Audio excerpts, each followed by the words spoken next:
Bagaimana kita membuat sesuatu yang kita lakukan menjadi lebih berarti dan membuat kita sendiri lebih bahagia.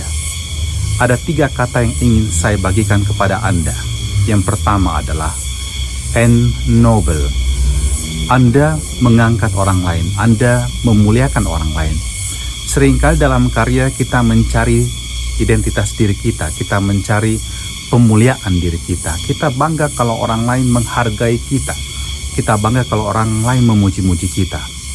Tetapi pada prinsip pertama ini, kita mencoba untuk memberikan pelayanan kepada orang lain. Kita melakukan perbuatan baik untuk membuat orang lain menjadi lebih mulia, menjadi lebih berharga di hadapan kita. Yang kedua adalah enable. Mungkin ada orang yang selama ini agak pasif, tidak kreatif. Anda mendorong dia, memampukan dia untuk ikut mengambil bagian dalam apa yang baik yang sedang Anda kerjakan dalam komunitas Anda, dalam lingkungan pekerjaan Anda, bahkan dalam keluarga Anda. Dan yang terakhir adalah empower. Anda kemudian mendorong orang lain juga untuk bertumbuh di dalam talenta atau bakat yang dia miliki. Dia semakin menemukan apa yang terbaik yang dapat dia lakukan. Dia semakin kemudian kreatif, inovatif. Dan ketika Anda melakukan ketiga hal ini, rasakanlah perbedaannya. Anda tidak pertama-tama mencari penghargaan untuk diri Anda sendiri, tetapi di dalam pelayanan, Anda kemudian melakukan perbuatan baik yang kemudian dapat membantu orang lain untuk juga semakin menemukan dirinya dan semakin bahagia.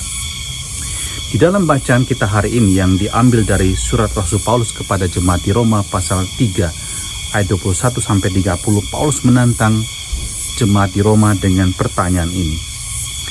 Jika demikian, apakah masih ada alasan untuk bermegah? Tidak ada, kata Paulus. Berdasarkan apa? Berdasarkan perbuatan? Tidak, melainkan berdasarkan iman. Sebab kami yakin bahwa manusia dibenarkan karena iman, dan bukan karena ia melakukan hukum Taurat.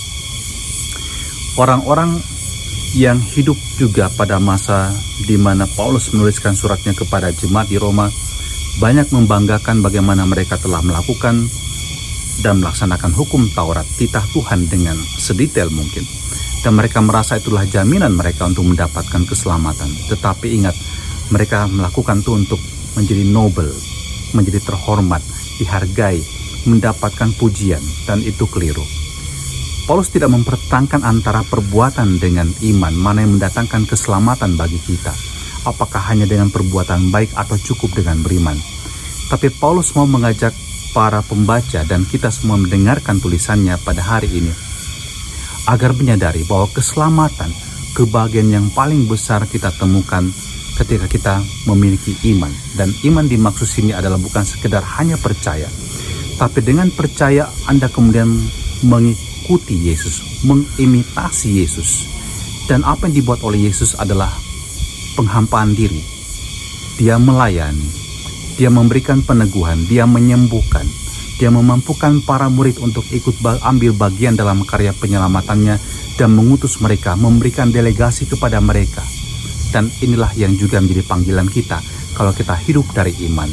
Kita bukan mencari kemegahan diri kita dalam perbuatan baik kita, tapi dalam perbuatan baik kita kemudian melayani orang lain, membuat hidupnya semakin berarti. Dan dengan demikian Anda bisa merasakan bahwa perbuatan Anda juga membuat Anda sendiri bahagia.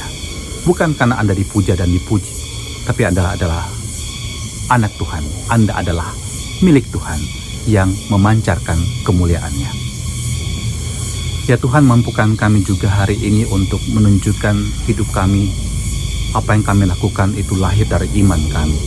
Dan semoga semakin banyak orang juga mengenal Engkau dan memuliakan nama-Mu dengan apa yang mereka boleh alami dalam perjumpaan kami semua, dalam nama Bapa dan Putra dan Roh Kudus. Amin.